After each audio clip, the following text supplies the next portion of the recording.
몸에 좋은 마늘을 먹고 암 걸리고 치매가 왔다는 이야기를 들어보셨나요? 정말 몸에 좋은 마늘이지만 함께 먹으면 오히려 건강을 해치는 음식들이 있어요. 마늘은 우리나라 음식에서 들어가지 않는 음식을 찾는 것이 어려울 정도로 다양하게 사용되는데 먹는 방법에 따라서 우리 몸에 주는 마늘의 효능이 다 달라요. 그리고 마늘 껍질은 먹지 않고 버리시지요? 오늘부터 절대 버리지 마세요. 마늘 껍질을 왜 먹어야 하는지, 그리고 어떻게 먹어야 하는지 자세히 알려드릴게요. 오늘 영상을 통해서 마늘과 함께 드시면 안 되는 음식과 마늘과 함께 드시면 좋은 음식, 그리고 마늘 껍질의 효능까지 마늘에 대한 모든 것 알려드릴게요. 당신의 매일매일이 건강하기를 바라는 매일건강TV.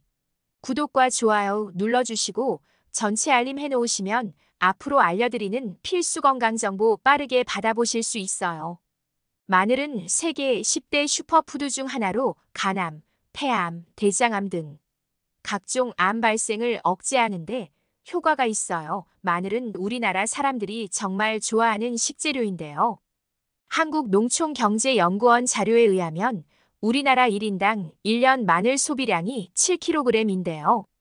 전 세계 마늘 소비량 평균이 1인당 0.8kg이에요. 우리나라 사람들이 마늘을 정말 많이 먹고 있죠. 그런데 먹는 방법에 따라 오히려 독이 되어 건강을 해칠 수도 있어요. 마늘과 함께 먹으면 절대 안 되는 음식 첫 번째는 마늘장아찌입니다. 마늘장아찌는 우리가 자주 먹는 반찬으로 많이들 좋아하시는데요. 그런데 마늘장아찌가 왜 나쁘지? 라고 생각하실 분들 있으시지요? 왜 마늘장아찌가 우리 몸에 안 좋다고 할까요? 그 이유는 바로 마늘장아찌에 들어가는 설탕 때문입니다. 시중에 판매되는 마늘장아찌에는 설탕이 많이 들어가 있을 가능성이 높으니 절대 사드시지 않기를 바랍니다. 마늘은 항산화, 항염, 항암 효능을 가지고 있는 슈퍼푸드로 이렇게 효능이 다양하고 뛰어난 음식은 흔하지 않아요. 그래서 우리 몸에 아주 좋은 음식이지만 마늘을 설탕과 함께 섭취하게 되면 마늘의 효능이 크게 감소하게 돼요.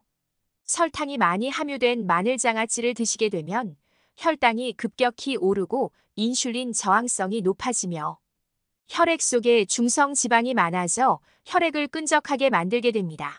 또한 설탕을 많이 섭취하게 되면 지방간을 만들고 비만을 유발하여 당뇨에 이르게 합니다. 뇌에서 기억력을 담당하는 해마의 크기를 줄어들게 해 기억력을 감퇴시키고 나아가 치매를 일으킬 가능성이 급격히 높아지게 됩니다. 설탕 섭취는 반드시 줄여야 하며 가능한 안 먹는 것이 좋습니다. 마늘과 함께 먹으면 절대 안 되는 음식 두 번째는 바로 마늘빵입니다.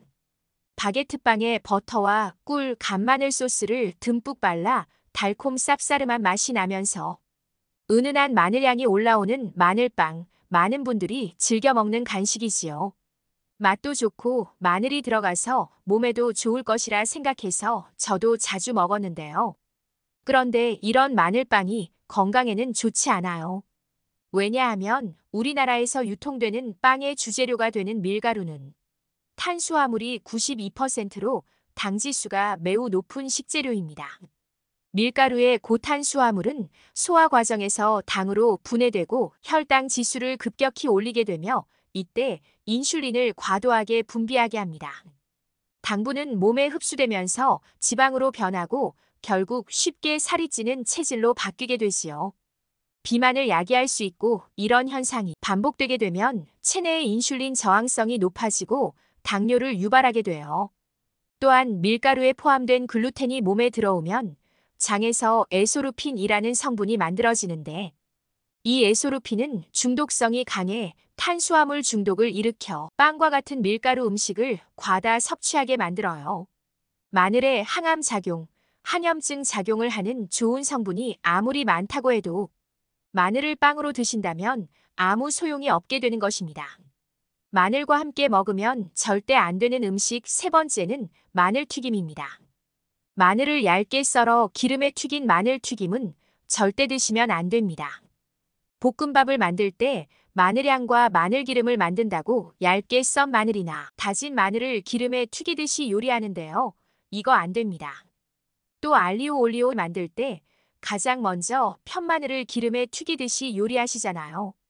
마늘을 기름에 튀기면 마늘 향도 좋고 마늘의 매운맛은 없어지고 단맛은 좋아져 남녀노소 누구나 좋아하는 식재료가 되는데요. 뜨거운 기름에 튀긴 마늘은 몸에 좋은 항산화 항암 물질들은 다 파괴되고 몸에 좋지 않은 탄수화물만 남은 음식이 됩니다. 마늘을 튀길 때 오메가6 지방산이 많은 식용유를 대부분 사용하게 되는데요. 이런 기름을 많이 먹게 되면 몸 안에 지방산 불균형이 일어나 염증 수치가 높아질 수 있습니다. 또한 튀긴 마늘을 섭취하게 되면 당독소 또한 높아져 결국 우리 몸의 인슐린 저항성이 높아지는 악영향을 주게 됩니다. 그렇게 되면 당뇨를 유발하고 당뇨는 또 치매를 유발하게 되는데 몸에 좋은 줄 알고 먹은 마늘이 오히려 독이 되어 건강을 해치게 되는 것이지요. 그럼 마늘은 어떻게 먹어야 마늘의 효능을 극대화할 수 있을까요? 약이 되는 마늘 먹는 법 첫 번째는 마늘밥입니다. 마늘은 생으로 드실 때도 물론 좋지만 익혀서 드실 때 더욱 좋습니다. 국립농업과학원에서 마늘의 S알릴시스테인 함량을 조리법에 따라 조사한 결과 생마늘일 때 S알릴시스테인 함량이 2.77mg 정도 되었고 삶기 시작한 후 30분이 지나면 4.92mg이 되었으며 1시간이 지났을 때 9.16mg이 되었어요. 생마늘에 비해 무려 4배 이상 많아진다고 했습니다. 뿐만 아니라 121도의 온도에서 1시간 동안 마늘을 쪘을 때 S알릴시스테인 함량이 50.24mg으로 생마늘보다 18배 정도나 높다고 연구 결과를 발표했습니다. 따라서 마늘을 드실 때는 1시간 이상 끓여서 드시는 것이 가장 좋습니다. 국이나 찌개, 반찬 등을 만들 때는 처음부터 마늘을 넣어 조리하면 S알릴시스테인 성분을 더욱 효과적으로 섭취할 수 있습니다. 그 중에서도 가장 추천드리는 방법이 바로 마늘밥입니다. 밥을 할 때 마늘을 넣는데요. 1인분에 마늘 3알에서 4알 정도씩 넣어서 밥을 하시면 됩니다. 현미가 있다면 현미를 넣은 마늘밥을 하시면 더욱 좋은데요. 현미 속에는 티아민이라는 성분이 있는데 마늘의 S알릴시스테인과 현미의 알리티아민 두 가지 성분을 모두 섭취하여 항암 효과뿐 아니라 피로회복과 근육통 완화에도 좋은 밥이 되는 것입니다. 약이 되는 마늘 먹는 법 두 번째는 마늘꿀 절임입니다. 꿀은 자연이 주는 최고의 선물 중 하나로 불릴 만큼 영양 성분이 풍부하며 마늘은 미국 타임지 선정 10대 슈퍼푸드입니다. 꿀에는 비타민 B1이 풍부하게 들어있는데요. 꿀이 마늘의 알리신과 만나면 흡수율이 20배 높은 알리티아민으로 변하게 돼요. 이 알리티아민은 피로회복제의 주요 성분으로서 피로를 풀어주고 에너지를 회복하는 데 큰 도움을 줍니다. 마늘꿀 절임의 효능이 정말 많은데요. 다음 영상에서 마늘꿀 절임의 다양하고 구체적인 효능 알려드릴게요.